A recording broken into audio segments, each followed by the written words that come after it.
so we think this is one of the first videos on the internet about Thermaltake in sim racing. We want to talk about it because we've unboxed it, and there's some things that we're impressed by, but there's some things that we're disappointed by, and there's some things that we're curious by, and we want to hear your thoughts on it, because when a new brand comes into sim racing, that's a good thing, I think, generally for sim racers, more competition, but that means that we do want to see kind of more innovation, things like that. So let's talk what we've got here. This is a review unit from Thermaltake. It has to go back to Thermaltake. This isn't paid for in any way. It's a Thermaltake G6 system. So we've got a G6, we've got a 6 Nm wheelbase here, which we'll get into. We've got a very unusual rim here, very unusual rim. And then we've got a 3 pedal set with hall sensor.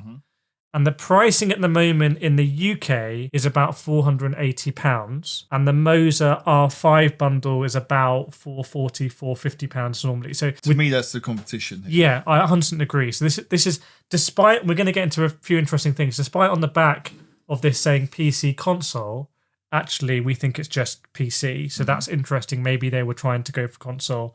But it's not. It's just PC. That would be interesting because Moza's Xbox compatibility is a big selling point. Yeah, but it's the R3, and this is obviously 6 Nm.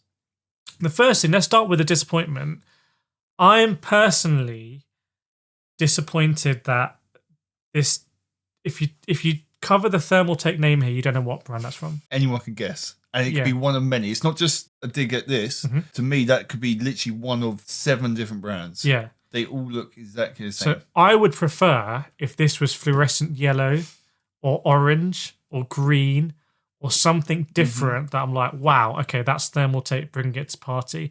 Now, we've seen, and when we're at the Sim Racing Expo, Thermaltake is bringing a lot of actually interestingly looking products, like an interesting wheel and pedals and whatnot. But I think the 6 Nm this is the real popular price range, and I feel like it's you kind of want to stand out a little bit. So I'm a bit disappointed by the missed opportunity to have some style and like stamp your personal brand. identity. Yeah, there's a few little things like even just the strakes here. They could just be different coloured or polished at the top. The front is, as you can see here, slightly different. It's a lot more rounder than your normal wheelbase. We know why they do that. Everyone kind of knows why they do that. We get the concept. It doesn't really work. It has to be round to work. And so they've obviously tried to keep it as small as possible. But they could do something a bit more interesting with the shape. Yeah. But I totally agree with what you said. It does look like every other brand. Is that a good thing? Is it a bad thing? So let us know in the comments if that's a big thing for you or not, because we review a lot of products, so we like when stuff is different. But maybe ultimately price is the most important thing, and therefore if you keep it as close to like the OEM product, then it's just going to be the lowest possible price. So there's 2 ways of looking at it. Personally, I would like to see some flourish, but maybe this is the way that you keep the cost down, and to kind of be able to go toe to toe with Moza is not easy. Yeah, and maybe this is the only way you can kind of go toe to toe. So one thing which, looking at this, I could see, which I do like though, is the actual hub here is quite a lot longer than, like, if you get the R3 for example, it's probably finishes around here. Yeah, so Thermaltake choosing this design does allow for, that's actually got some utility to it. In terms of the back of the base, it's all basically USB-C for peripherals, which is really good, and to the PC as well. We've got a start-stop button. This is super interesting. Did you know that the power pack for this wheelbase is on the table? Because this is the power bank for it, the PSU. It just goes into the wall and goes into the base. This, I think, should be a positive for this base. Should be a massive positive. You don't have to lug around a big brick. This could be the one when we said at the start, someone's got to bring something new to the table. This could be what. But I also feel like this could be a negative because you kind of expect to see a big chunky power brick because you expect that I'm getting a big powerful piece of equipment. So I think the messaging on this is kind of unusual. Again, I would like it if the styling on this was a bit distinctive to be like, whoa, we're powering this whole base just from this. Now, something where they have done something different is on the rim. This rim is massive. This is huge. This rim is... this is a 330mm rim. I've got quite big hands. I like bigger wheels. I've been using the Simagic Valo wheel recently quite a lot, which is quite big. Even for me, this is big. Sam, I think this wheel is too big for you. I have little hands, and it is far too big. If I'm holding the clutch, it might show differently because my hand's here. So if I'm actually holding the paddles, I can't actually reach this button here and hold the paddles. For me, it's one too wide, and this gap here, this way, between the rim and the the shifter and the rim is massive. For me personally, it's like way bigger than my hand size. You're used to seeing them around here. Yeah. For me personally, that's a downside. But I don't have massive hands. So for me, this actually works for me quite nicely, and I like bigger rims like the Thrustmaster Hypercar rim. However, I feel like this is so significantly bigger than normal. It should be a optional choice that you can request, like, I want the XL rim, please. And I'm worried that if you have small hands or if you're a kid, you're going to be straining to use this wheel. So again, this wheel, the quality of the wheel, I think is quite nice in terms of the stitching and this pleather material. This is quite nice, actually, probably nicer than actually the Moza equivalent. It's got these nice rotaries at the top, which is, I'm getting used to using these more because you can kind of just flick them. It's got the Xbox buttons that are recognizable. I'm not a massive fan about how these are nice and clicky, but these ones are a bit mushy. It's not a funky switch, it's just a joystick here.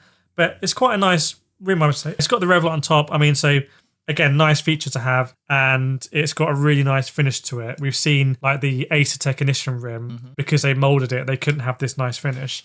But again, it would, if this was like a 300mm, it would just back it down a little bit in size. But maybe I'm being a bit hypocritical because I said on the base, I'd like them to do something different. Here they've done something different. I'm like, oh, okay, actually, maybe some people are not going to like it. That's what happens if you do something different. And also for the price as well, to actually have double paddles is nice. Yeah. Magnetic on the top. Full magnetic shifters. These aren't magnetic. Full magnetic shifters, Full magnetic. Yeah. Yeah, sorry, not full magnetic. Yeah, I was. Yeah. And but it's nice to have the double paddles in it as well. And we've got the NRG style quick release. So again, let us know in the comments what you think about that. We've got the Thermaltake logo in the middle, nice and big. So yeah, if you're a massive Thermaltake fan. Which acts as a button as well, I believe. Yeah. Okay, so let's get on to pedals. We've seen this style of pedal many times before. Is that a pro or a con? Because pedals you're not really going to look at. I'd say, for me personally, it's not the greatest pro because because there is no branding on this and the faceplate just looks so plain. This could be one of 5 or 6 different pedals, but with them all being so similar, it obviously does the job. So the design does work. It's becoming a bit more ubiquitous, like commodity almost. So the pedals, by the way, they're Hall sensor, so it's not load cell, but they're all Hall sensor, not potentiometer. It's kind of like that middle step from potentiometer to Hall sensor load cell. It's interesting they come as a 3-pack. Yeah. That's a little bit of increased costs. Maybe if you did it as a 2-pack, you get that price down from 470 to like 450, 440. Yeah. That's interesting. What I would like to see is some real personality on the pedal plates. Again, you could have the Thermaltake logo on there, and it's like, yeah, I'm starting, because what Thermaltake, I guess, really want is people to buy this product and kind of start the sim racing journey. This is the base level for it, and they want people to, as they get better, they want to move up their product line. But to people to become like Thermaltake ambassadors and like supporters of Thermaltake, and it's difficult to support something if it's quite anonymous. So we're looking here a lot like, dark black equipment. Yeah. Now, that might be because Thermaltake here has to be so ruthless on costing. So they have to see what designs are out there from the underlying manufacturers or the designs they're using and just make them as, get that cost price ratio like absolutely right. But this is the result of it. It's very different to what we've seen Corsair do, who've acquired Fanatec, so it has quite different looking products. It's different to what we've seen REVOSIM come in, where the styling is very different, including on the pedals, but the pricing is more expensive because of that. Well, one of the things, obviously, when we spoke at the expo to other brands, one of the brands we spoke to had a all fancy footplate, didn't they? But they did say it does come at a high it does. Yeah, it does come at a higher cost. So obviously, these are very plain, very simple. They'll do the job. But if they're this whole bundle is aimed to get as cheap as they can, then I can understand why they've done it. Yeah. But even just like, so you can see here where it's like laser engraved the brand name, even just on top, across here. Yeah. Just across that bit there. I think and that to me would have made a massive difference. Yeah, I think that'd be huge. I would say I think it's a good thing that brands are coming into the space and they're not doing crappy plastic products. Yes. Like, this should be good to go. If you want to see more stuff of this on Rig, let us know in the comments. But this should be good to go. Like 6 Newton meter direct drive wheelbase is nice. And ultimately, if you compare this with the Moza R5, let's say you get them both about the same price, you're getting 1 Newton meter more here, and you're getting a bigger rim than you get on the Moza. Yeah. So there might be, and you can also buy it in the UK at least from retailers like Scan, you're buying all your PC equipment from. And it might be that you're buying a PC and you look at your basket, you're like, okay, I'll add this Thermaltake sim racing, and that might be really where they're going. So it's kind of like a solid effort that it's not going to come in and take sim racing by storm in isolation. It's like starts as like an add-on to what Thermaltake are already doing. But I do like the fact that brands can come in now and not just do rubbish products and try and. If you remember the pedals for the older. Any old, like real old Logitech stuff, it was just a massive clump of plastic with some more plastic shrouding. Yeah. It's like you said, it's really good that they can come in, hit the ground running with full alley setup, basically. It's really great to see that stuff. And also it comes with a desk mount kit as well. Yeah. An angled one and a flat one.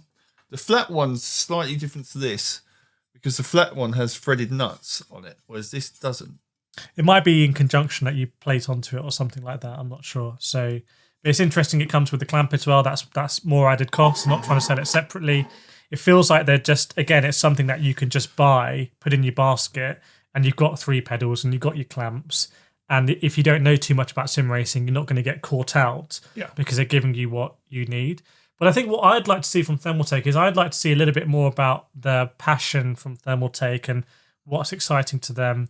And I think with products that are coming down the line with stuff we've seen, like screens with wheels in them, like really exciting looking load cell pedals, some stuff in collaboration with cube controls, that's where we're starting to see Thermaltake's like design and it's a bit of a bit, not showboating, but a bit of their own identity. Yeah. They need to show some more identity instead of just a straight black everything. But let us know what you think in the comments. About £470 for this set. So it seems to be like, it's not coming in at $570 or $670, which I would say, like, who's going to buy it? Like, I think people may buy this. It's very competitive because it's competitive. So congratulations to them on that. Like to see a little bit more. Let us know what you think in the comments. I think this is one of the first videos on Thermaltake and sim racing on the internet. So excited to hear what you think, and we'll see you next time.